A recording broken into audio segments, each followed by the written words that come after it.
welcome everyone to Audiobooks from Hell. I am your host, John Baltisberger. I am an audiobook narrator and many other things. I don't know.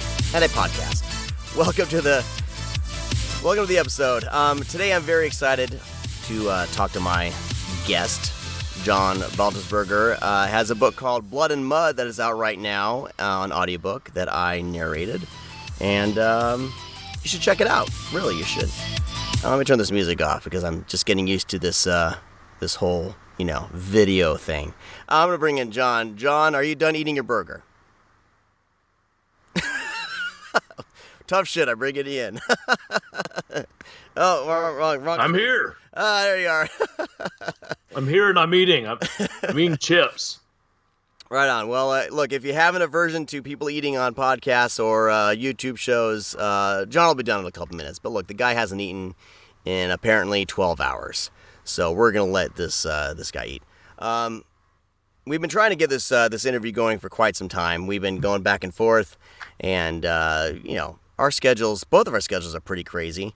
You had the whole crazy Snowmageddon type thing in Texas there. So it's been a pretty crazy couple weeks, so welcome finally to Audiobooks from Hell.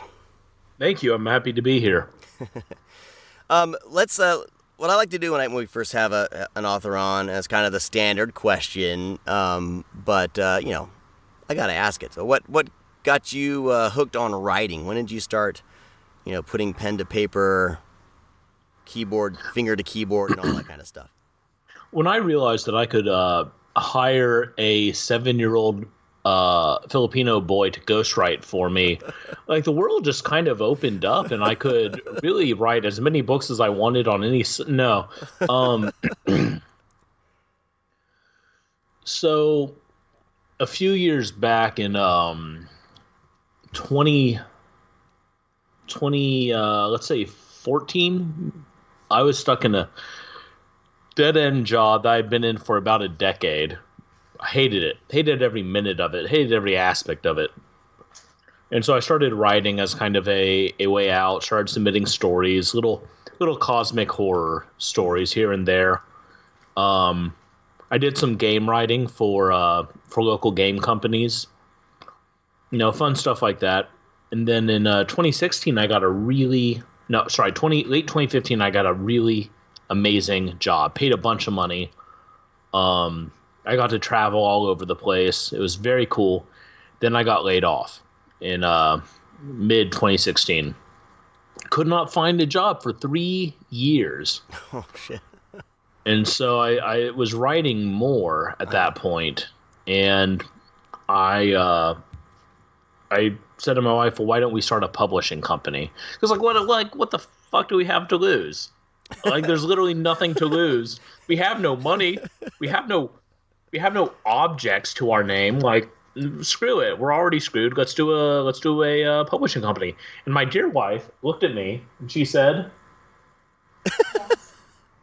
I was expecting her to shout yes, but she said, "Yeah, let's do it. Screw it." But I first broke into the current scene with my poetry, my horror poetry. It's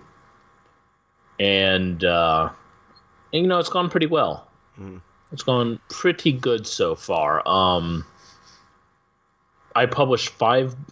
was published 5 times last year. Once self-published, others by various publishers, and it's been cool. It's been a cool ride. Yeah. What kind of fuels the poetry? Was that something you're just let me give this a shot? Do you have, is there a background you have that kind of how'd you lean more towards poetry or? I don't lean more towards poetry. It's just people. I think I'm a good writer. I think my storytelling is above average, which is why I do this. Right? I think I can do this and people will enjoy it, so I do it. But people tend to have a much more visceral reaction to my poetry. I get praised for storytelling and for writing, but then that praise is exponentially larger when it's my poetry. Interesting. And I started writing poetry as a stupid edgelord in high school, and I continued as a pathetic edgelord in college. And then basically what happened is I would sit down every day to write a short story, and I would warm up to writing by writing a quick poem in a different style. I would look up a form of poetry that I hadn't written before, and I would try to write a horror poem in that format. Mm-hmm.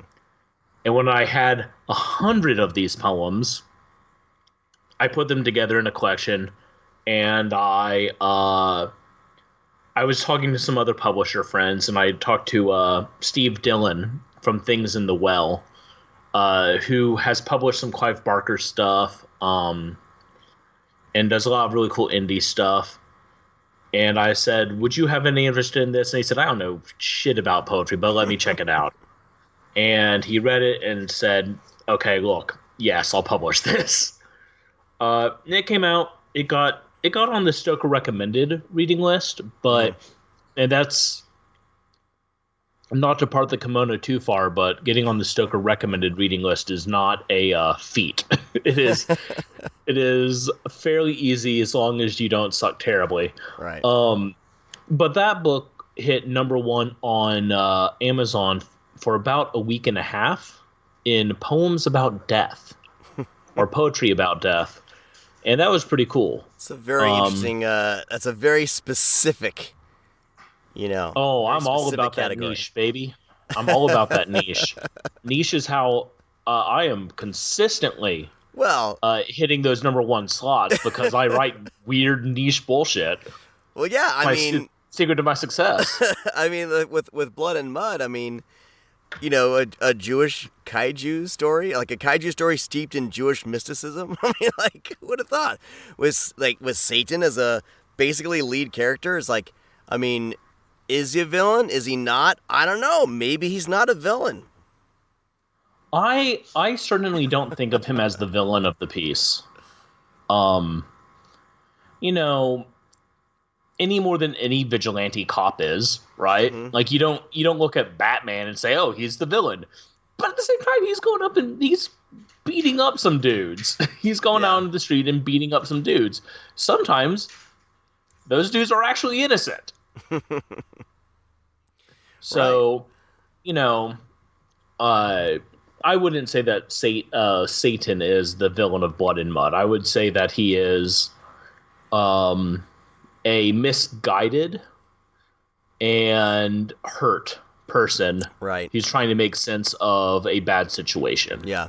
And that's the beautiful thing about well-written, quote unquote villainous characters, or the characters that would be perceived villains, is most of them, if you're a good writer, if you're good at creating characters, are not just these mustache twirling evil guys. They, in their mind, they believe that they're doing the right thing. And not to spoil Blood and Mud, but he, in his way, he's wanting to kind of purge, Earth of, of sin in a way, and it's kind of like his, in his mind, he's like, well, these they all deserve it. They're, these people are pathetic, so why not just kind of start Earth off with a clean slate or whatever. But so tell me a little bit about Blood and Mud, about how it came to be, and then just a general overview so people can kind of get a feel if they haven't read or listened to it yet, and then I'll interject as you go. Sure.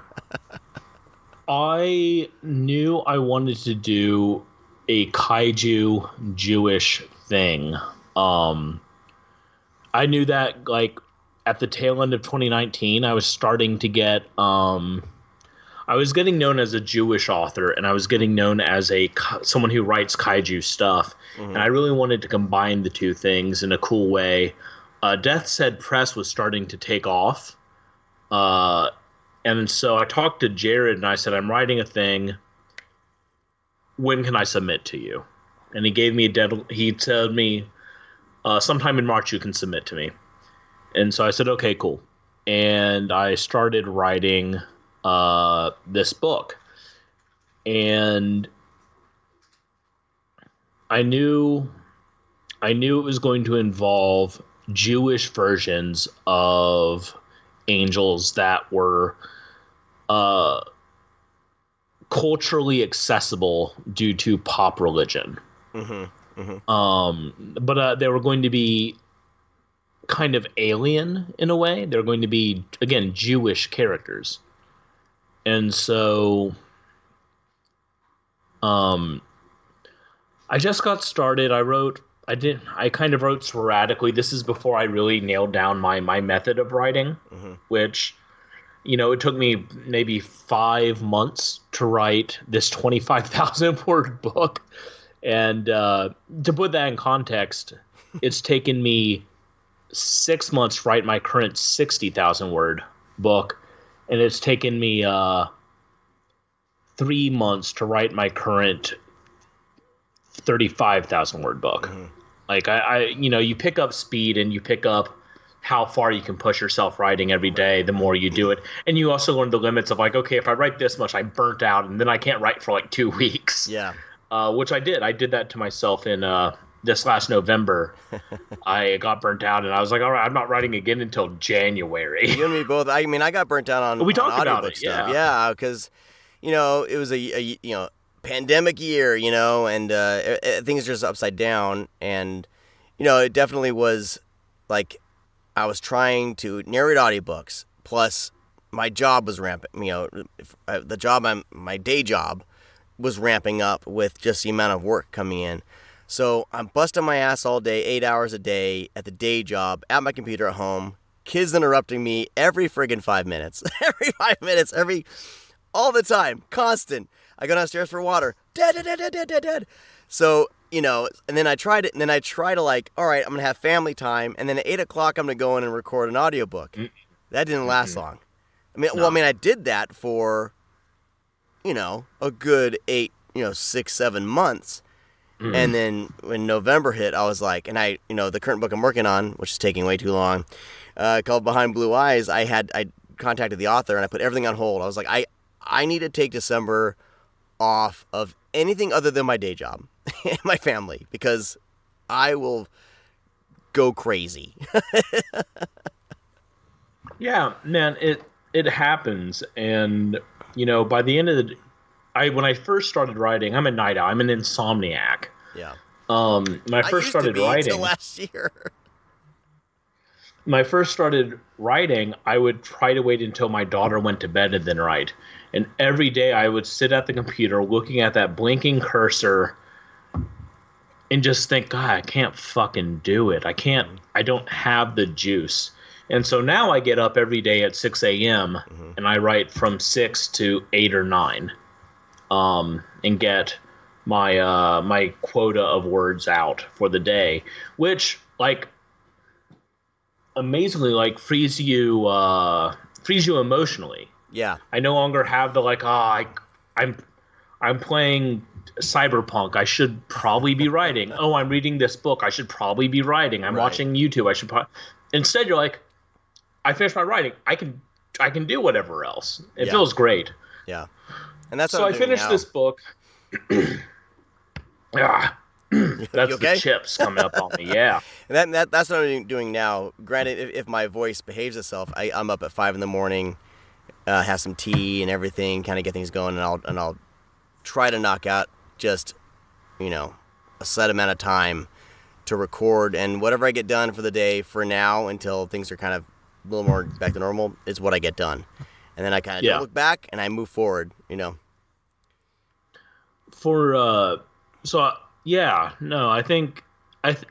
think getting creative stuff done early is really beneficial for a couple of reasons. First, you have more mental energy. Two, as a writer, when you write when you're still kind of groggy and sleepy, your brain is forced to create new synaptic connections. There's actual science behind this. Interesting, yeah. And so you'll find new solutions and create new things easier when you're sleepy. A third, and this is most important for me, Lucas Mangum, who you've narrated books for, taught me this. if you sit down first thing and you write 200 words, you have set your momentum for the day. You will continue to write. You will continue to be able to do that. Whereas if you get up and you check Facebook and you wander around, maybe watch some YouTube or whatever, your momentum, it doesn't exist. And your inertia has been set, and it's going to be way harder to really dig in and get that stuff out of you. Right. Right. That's kind of the same thing for, I wonder like how much work I would get done if I was just off social media, had no news, no nothing, without a distraction, because I've felt this since I got an iPhone, so it's been years now, but I have felt that, we carry around these distractions constantly, and I'll find myself just checking it just to check it. So it's one of the big things I've been trying to break myself recently here is just don't look at the phone at all.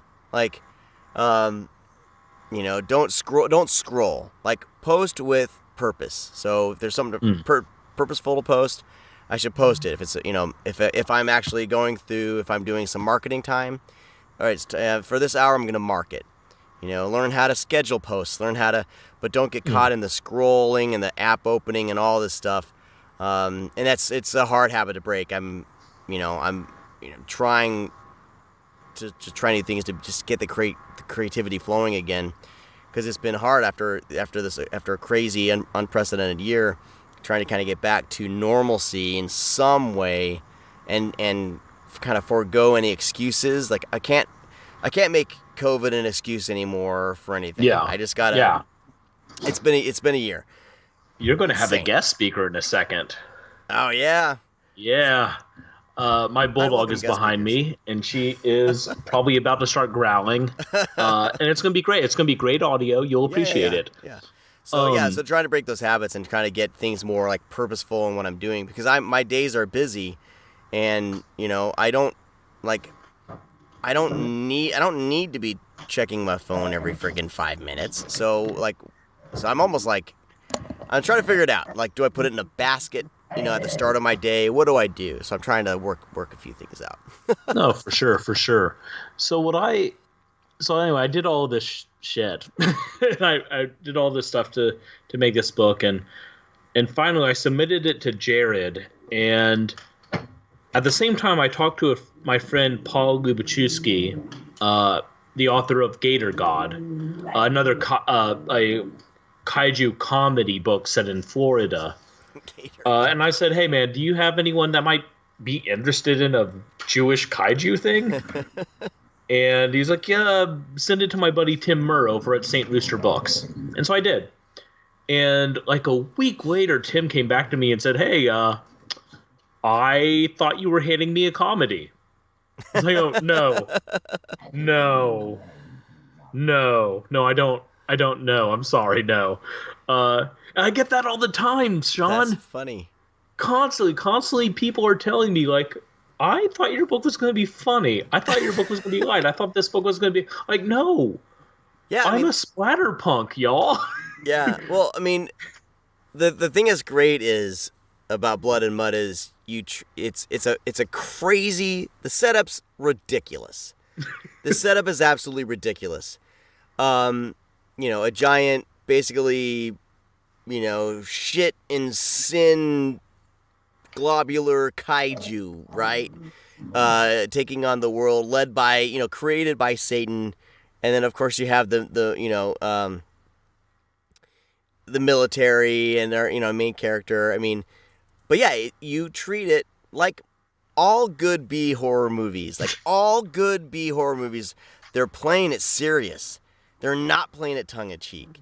And I love it. I love that type of storytelling. Now, you can kind of, with splatterpunk and stuff, you can kind of go like Brian Smith's Kill for Satan is very much a lot of humor in there, in that one. Mm-hmm. Mainly because of the characters and the scenarios, right? But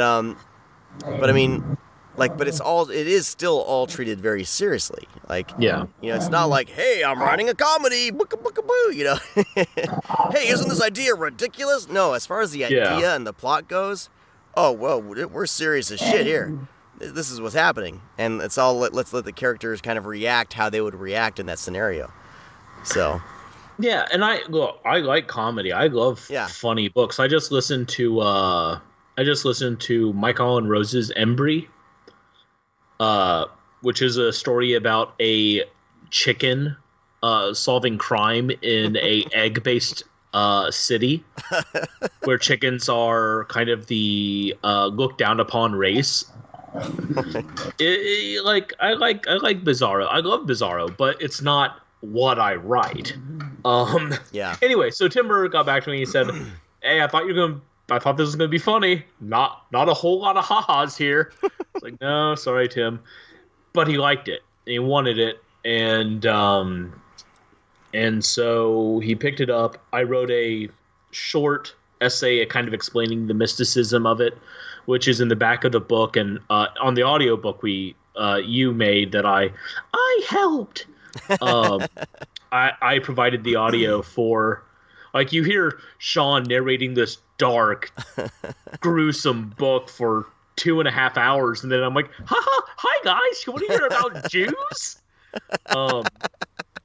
In just the most nerdy, like, mouth-breathing, excited way I can possibly manage, which is pretty big because I get education time, y'all. It's Judication time. I'm the Judicator. Well, I kind of went back and forth on that. I was like, well, should I just do it? But I mean, and then of course, from like a production standpoint, any audio producer I was talking to was like, no, you should do it. And I was like, but it's for me, it was such a personal thing with you, and like, and I do take religion very seriously, as far as somebody what people are involved in, belief systems, even philosophical things. Like, it just, for me, I knew we weren't going to get some booth audio, but I was like, as long as we get this thing to pass Audible standards, which are pretty low. And as long as John's engaging, I was like, it's great. And I think it worked out, because I was like, who better to tell you about the mysticism that fuels the story than the author? And for me, it just made sense for me to be like, because I had other narrators telling me like, no, you should just do it. And I kind of went back and forth on it. And there was another book that I did earlier in my audiobook career that an author wanted to do the introduction, and they gave me the audio, and it wasn't gonna work. So I was like, and then I talked to other people, and they're like, just skip the introduction, because normally stuff like that for an audiobook you skip, but for this, this is like this was like, I didn't feel right just skipping it, because it was such gave people such an insight to the kind of the whys of the book, because we live in a Judeo-Christian culture, basically, for the most part, I guess.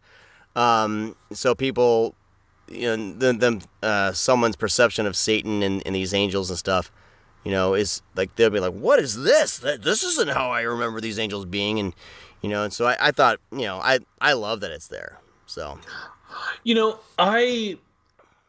I know my strengths and my weaknesses. It's been a good, like, not 25, like 15, 17 years since I did voiceover work or audio work. So I know, like, my practice is off, but I know I'm not boring. Right. I know I'm not flat. I'm not someone who you listen to and think, oh my God, can he talk? Can he change his voice even a little? I know I'm not that guy. So I know that I would be engaging. I knew that that while the audio wouldn't be perfect, I thought it would be better than it was. My computer, I ran essentially my computer was the server for this last year's KillerCon. Oh, okay. And after KillerCon, my computer decided to become noisy from hosting like 200 people for 3 days. So my computer's noisy. I'm fixing that. I'm setting up not a good sound booth, but a mic, a mini sound booth in the closet. Yeah. Where I'll refuse to come out of since I live in the South. And, it'll improve. Practice makes perfect. But I knew that... Look, if you had said, look, I'm going to handle it, I would have been like, okay, that's fine. But I felt that since it was, A, not narrative, and B, it was an essay written not scholastically, but directly in my voice. Yeah. That would be very natural that way. Yeah. It's interesting, it's interesting looking at reviews and critiques.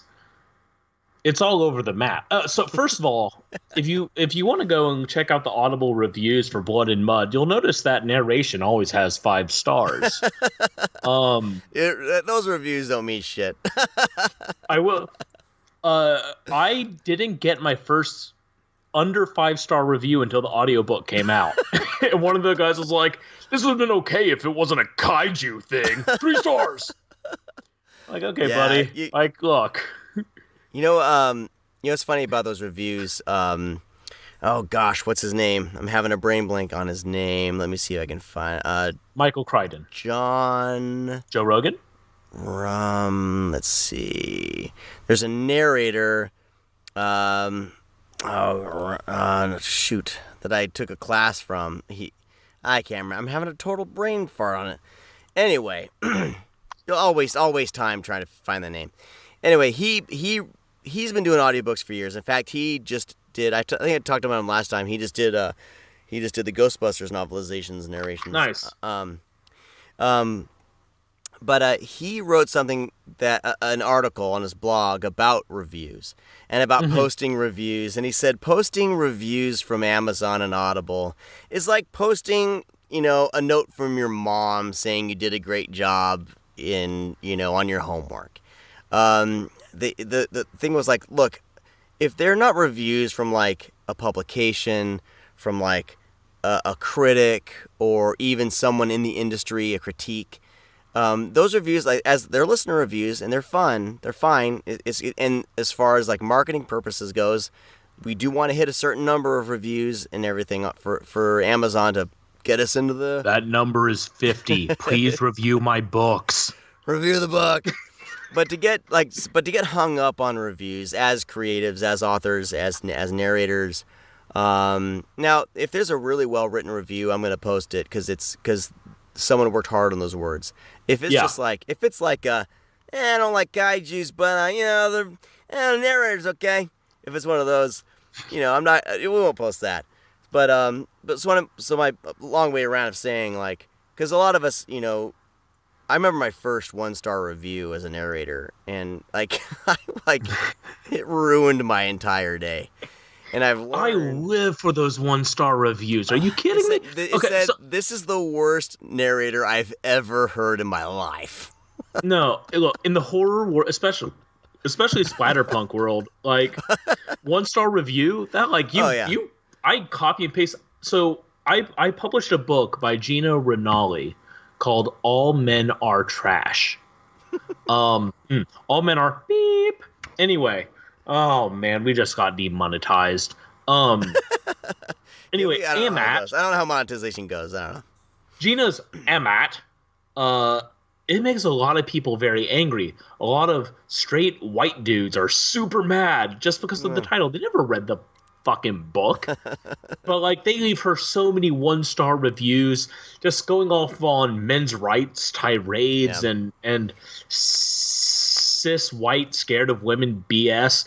Every time they do, I have an image. I have a Photoshop page open on my computer at all times with Gina's cover, text where I can put the quote, where I can attribute it, and a 1-star, and I use that to market every time. We had one for Lucas Manningham's Gods of the Dark Web, and it was like I couldn't ask for a better marketing than that sentence. It was. Which was it? Is it the one where the guy didn't understand like the point of like the sex stuff? Because that was his other book. That was Engines. There are a lot of people who are reviewing, listening, and reviewing that get really hung up on sex stuff. Oh boy, my next novella is going to upset a lot of people. Well, it's weird. They're like, violence, fine. Beheadings, okay. Whoa, these people are horny. 2 stars. I don't understand. So, okay, here's some. I want to read some of these reviews to you though, because they're golden. All right. Just imagine. Take right. your money, eat your food, bite your dick.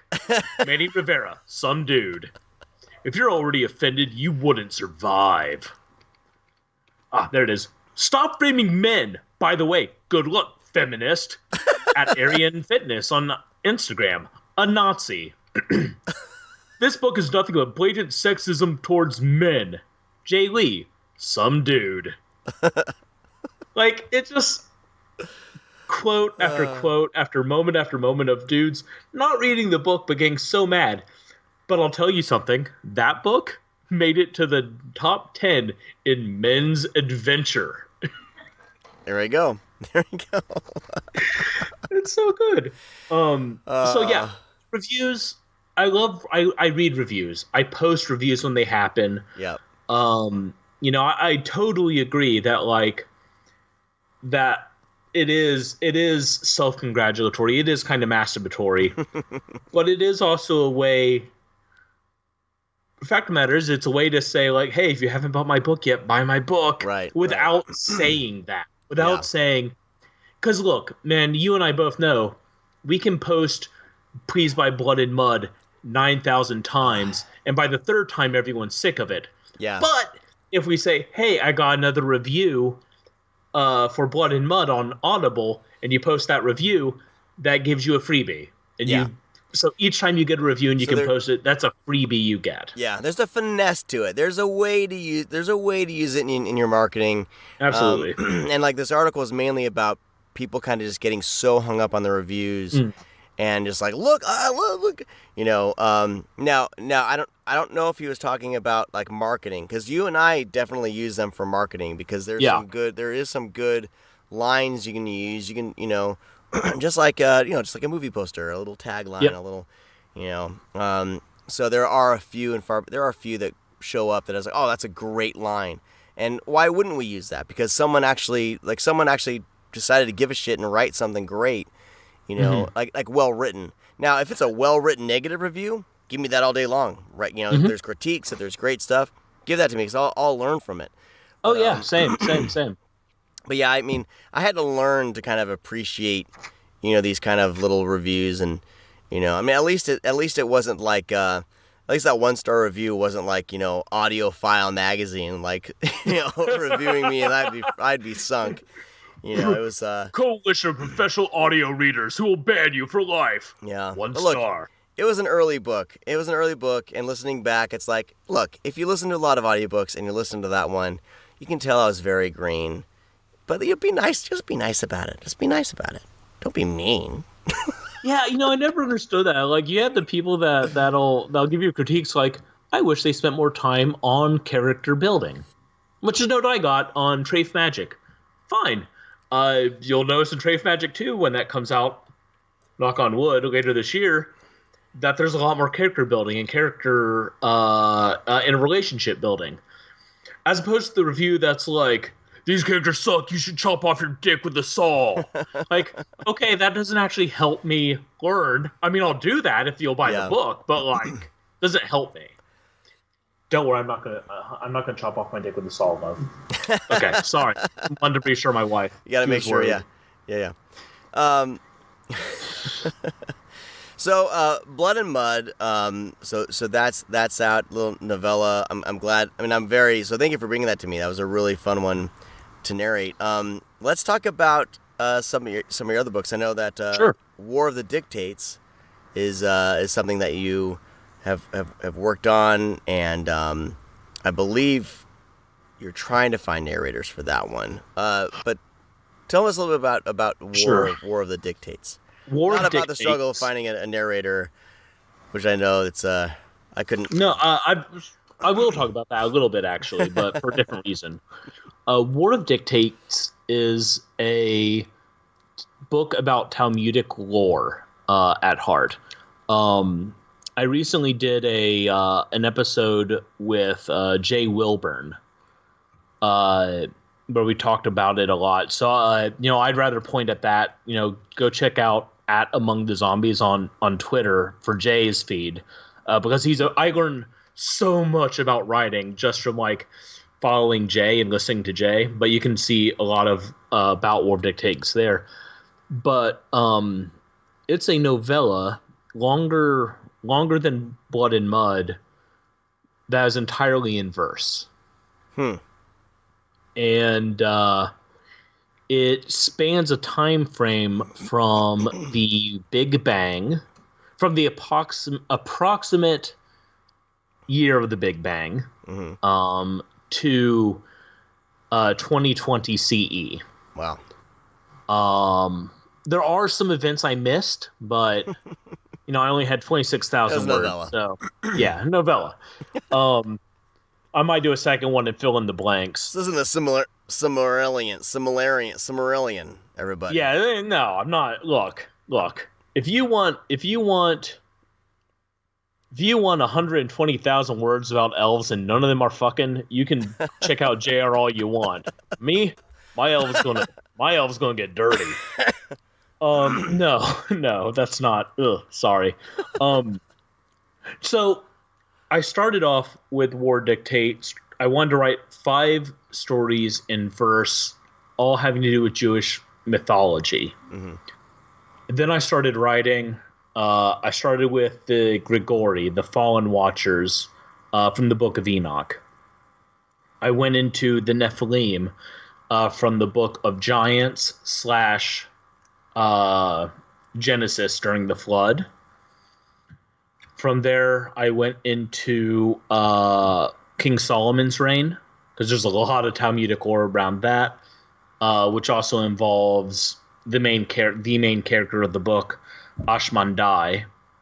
And after that, we get into kind of modern era atrocities against the Jewish people, which I ended up, this book was really difficult for me to write because I was talking about real danger, real death, real pain. But War of Dictates has been nominated for a Spiderpunk Award for Best Collection. It is the first, to my knowledge, poetry book to be nominated for the award, and is the first Jewish book to be nominated for the award. So I'm very excited. Yeah. War of Dictates is brutal. It's an extreme horror book, which is really interesting to do in verse. Yeah. Because in extreme horror, detail is key. The more explicit you get in the details, the better. But with poetry and verse, part of the art is a succinctity with language, being able to deliver a lot in a little.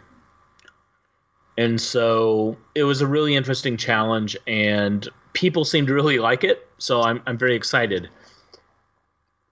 I did have it open for narrators for a while, and I received a number of auditions, but none of them were hitting the cadence that I needed it to hit. My poetry tends to be very influenced by, obviously, horror authors like Edgar Allan Poe, but also by people like Langston Hughes and E.E. Cummings, and also Del the Funky Homo Sapien, and the RZA, and MF Doom, may his memory be for a blessing. And so there's all this alliteration, there's all these internal rhymes, and they were all being read very flat.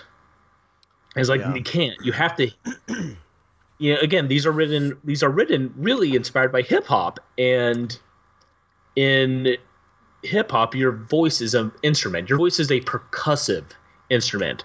And so when reading those verses, especially, you have to hit the alliteration in a way that almost feels tribal, that feels visceral. The book is full of action, and if you read action the same way you read everything else, there's no energy behind it. There's no feeling behind it.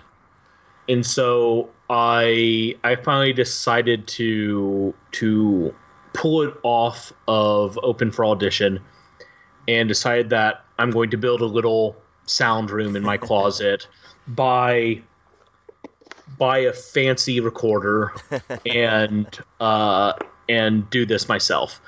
I'm not a professional like you are. Yeah, the jury's out on me if I'm a professional or not, but I'm doing my best. But I have done voiceover work. I have done poetry reading, and I do audio editing. Mm-hmm. So while I know that War of Dictates won't hit the quality that I would expect from you. Oh, stop. Or some of the other amazing narrators out there, I know that it will be read correctly, which I'm going to have a very hard time finding even a very professional narrator that could handle. Yeah. Yeah, no, I mean that's so interesting that you wrote basically a poetic splatterpunk book. And but like anyone who's familiar with the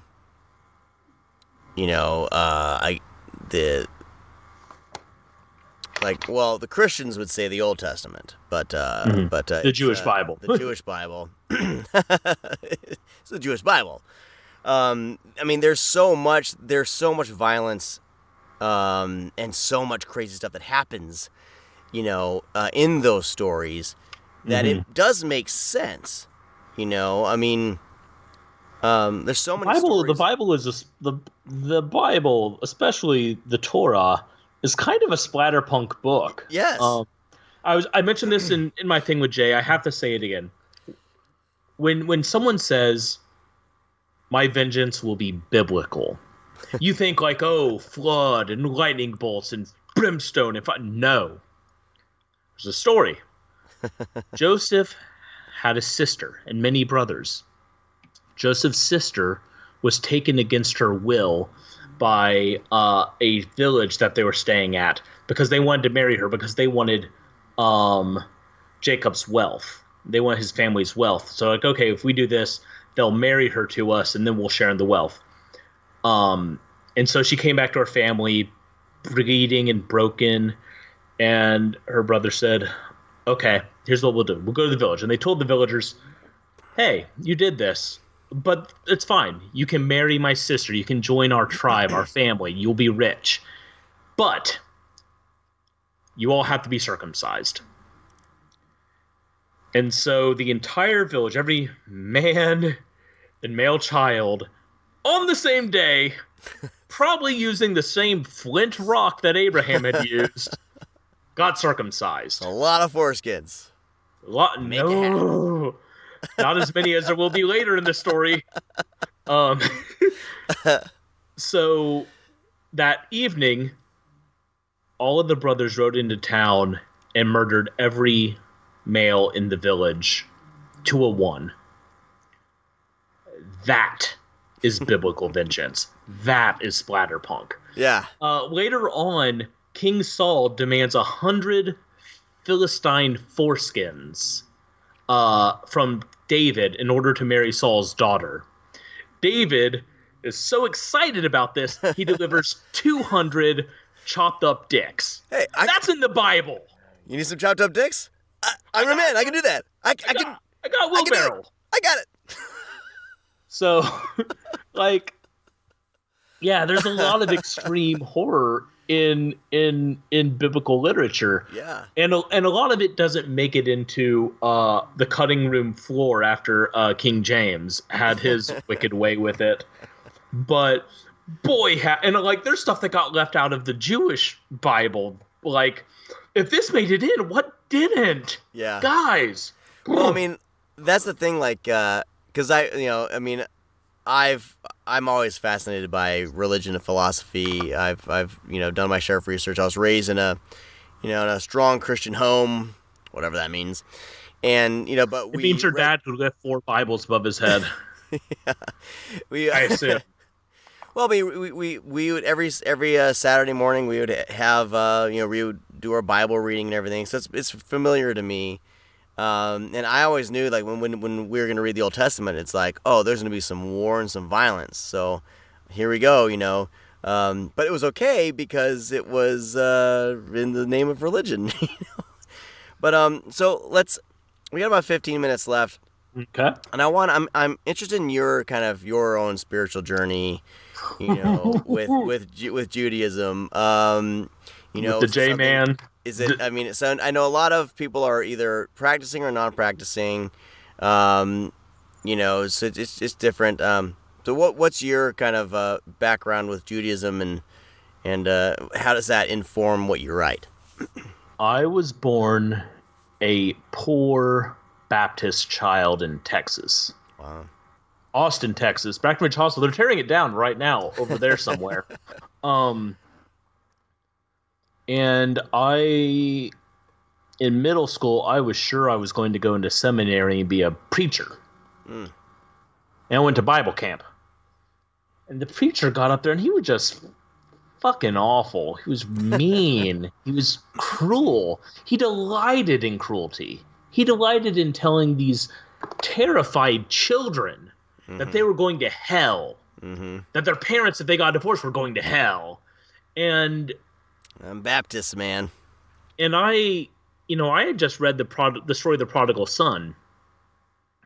And I thought, what this dude's saying doesn't sound anything like what Jesus is saying. And like, this is supposed to be about Jesus. And so I started looking just at what Jesus was saying, right? I think the Red Letter Bible. Yeah. And the more I read that, the more I was like, this doesn't make any sense to me. This does not track. This religion and these teachings don't sync up in my emotions.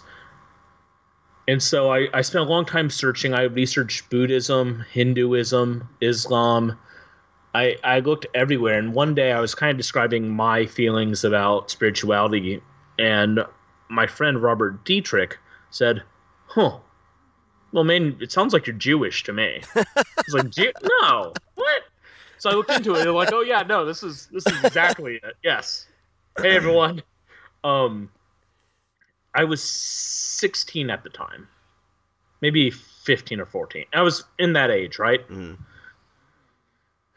And so I started studying. I started living a Jewish life then, 20 years ago now. And it brought me a lot of joy. The community brings me a lot of joy. The culture, the folklore, the customs.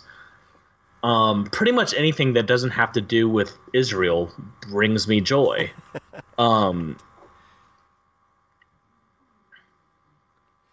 And when sorry about that. Okay. Sorry, folks. We can't edit. Sorry, folks. No, that was sorry. That was a piece of chip on my uvula.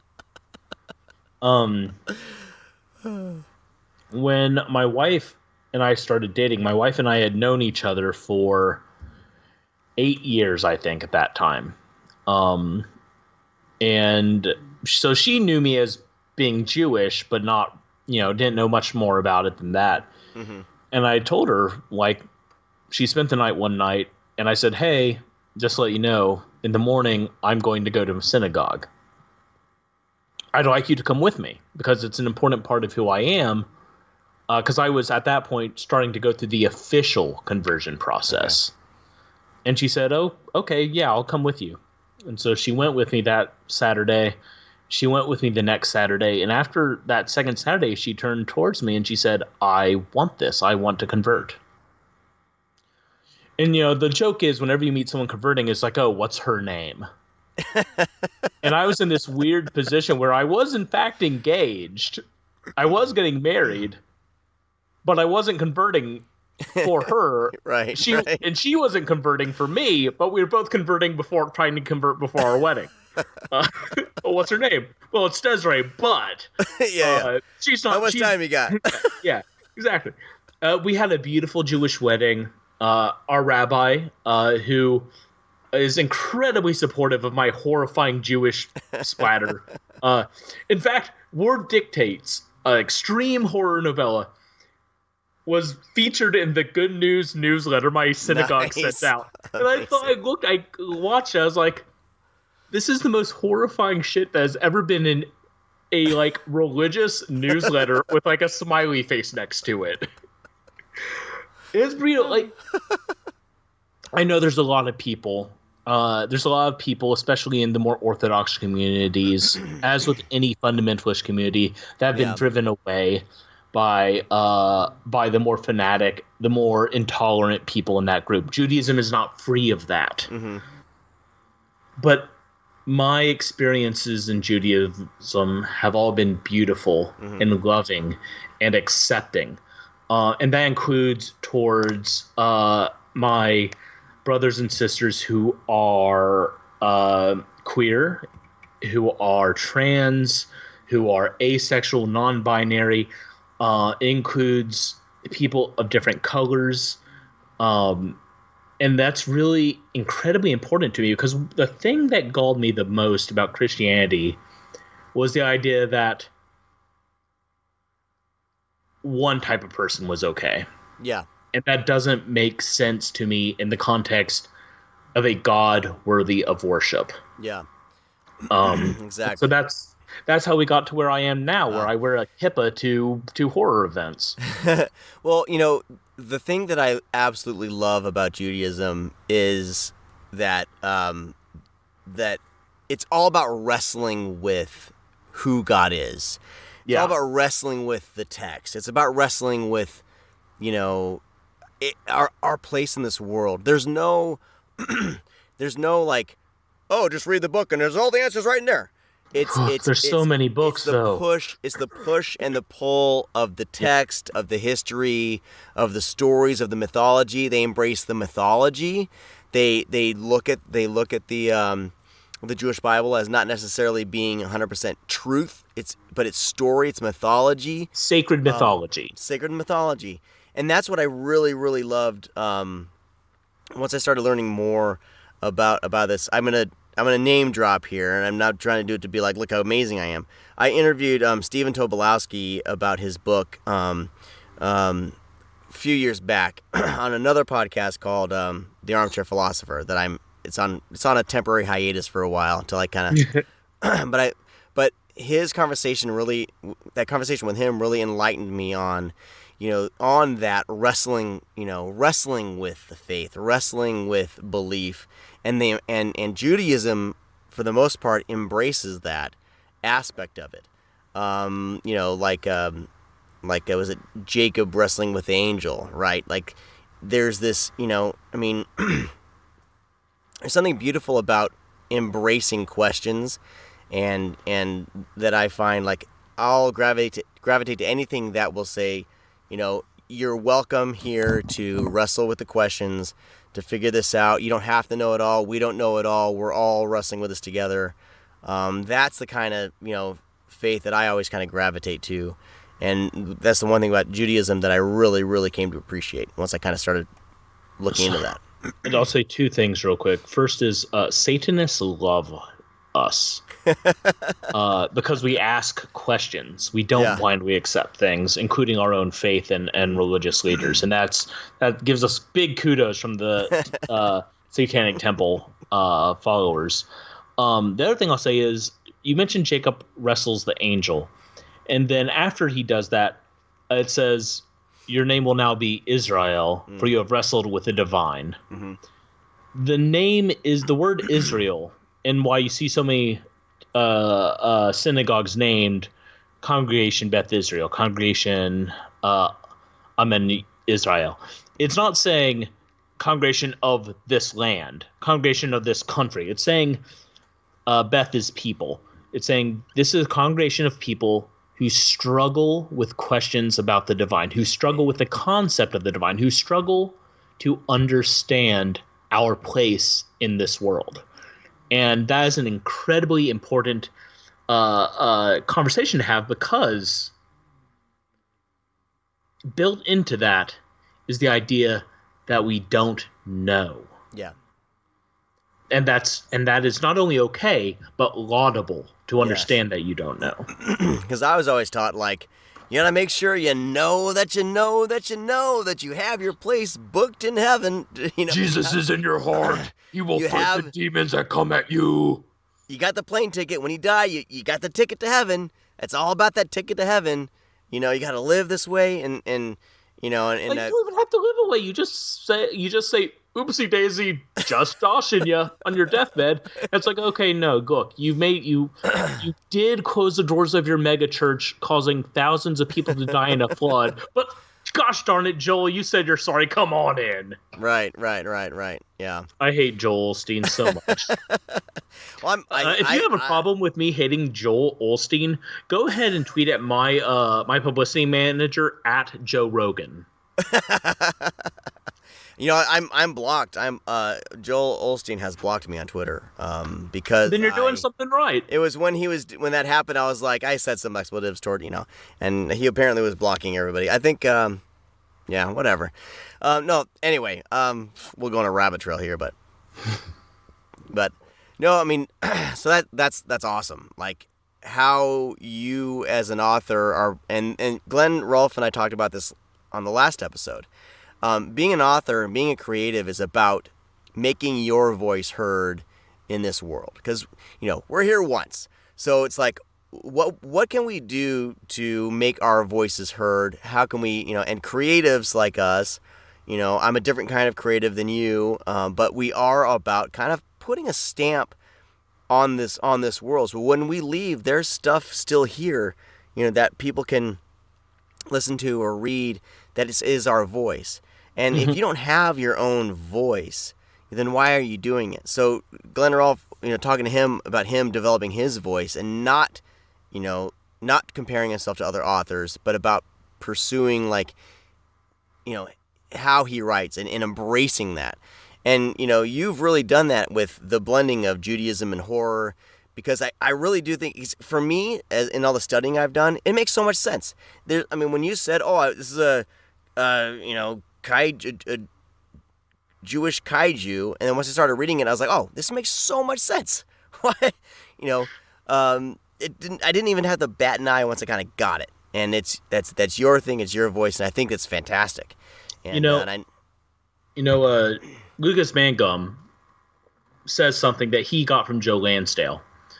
Joe Lansdale, gosh, I hope I'm attributing that quote right, says, I don't write in the genre I write in is the Joe Lansdale genre. Lucas says, I write in the Lucas Mangum genre. And that's what I strive for. I want to write my books. Mm-hmm. However, I want to write, I'm writing a sci-fi thing right now. I just finished an extreme horror kaiju thing. I'm writing another Jewish thing. I don't want to be tied down, but I want all of them to be my books. Yeah. Right. And no matter what genre, so yeah, your voice shouldn't be limited to genre. Exactly. It's about, because even the greats, we always mention, Stephen King gets mentioned a lot on this podcast, but Stephen King, he's his own genre. But he writes not just horror. He's not just, his latest is like a kind of a small town boomer cop heroics. Yeah, I just got it. I need to read it. One of these days I'll find time to read it. No, you won't. I won't. It's still, it's gonna sit on my stack until I'm retired. I'm just gonna keep sending you weird stuff. I'll never get to it. Give me weird stuff. I want it. But yeah, look. I'll find time. It's been a weird year and a few months. It's been a weird year. Pretty much to now. Now is about a year since all the COVID stuff hit. Yep. But no. I think it's great. I love it when authors embrace their voice, and you're definitely you're one of them. There's a lot of authors out there just writing they write stuff, it sells, and it sells okay, it sells good. They keep writing the same stuff. I'm my personality. The things that I gravitate to is like what's bizarre, what's crazy, what's going to make me think, what's good. I want something different each time. So you're one of the authors that is going to deliver that, like you, Lucas Mangum.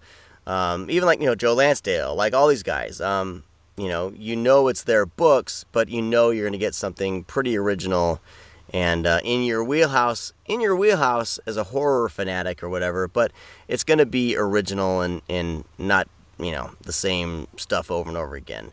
Yeah. Like these, I don't know what they're called. The harem lit RPG. Yeah, the harem series. Stuff with like I'm a manga guy and I have a bunch of big titty cartoon girls around me and I'm gonna play a game and we're gonna fuck. Oh man, I probably should send you my next book then. Damn. It's called Big Titty Manga Guy and the Adventures of Big Titty Sand. There's a lot of quicksand. Yeah, sex in it, but it's fine. It's fine. Don't worry about it. Look at. There's certain genres that I just don't get, and I'm gonna, like the whole harem stuff.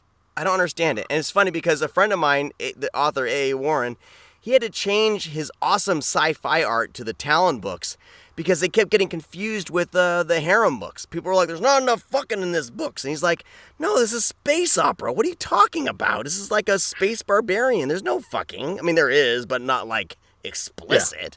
Yeah. Look, I understand harem. I don't understand lit RPG. Like, harem, okay. It's derogatory male fantasy. I get that. It's some people's thing. Yeah. Porn exists. Yeah. I understand. Yeah. But when it's like, okay, what the character is a loser who goes into a video game, and then there's a loser there, but he also gets laid. Like, you can skip the being a loser part. Make yourself a rad barbarian. Yeah, I know. Be a rad space barbarian and wet your beak. Yeah. Is that the phrase? I don't know.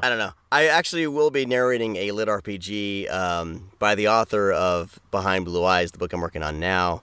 But the way she writes, I'm expecting her to turn that whole genre on its head because I wouldn't. I'm here. I'm probably gonna cut myself out of a bunch of narration work, but I'm not a fan of the lit RPG stuff. Yeah. So I'm hoping and the way that she writes, I know that she's gonna twist it to something her own style, which is great. Give me more of that, everybody.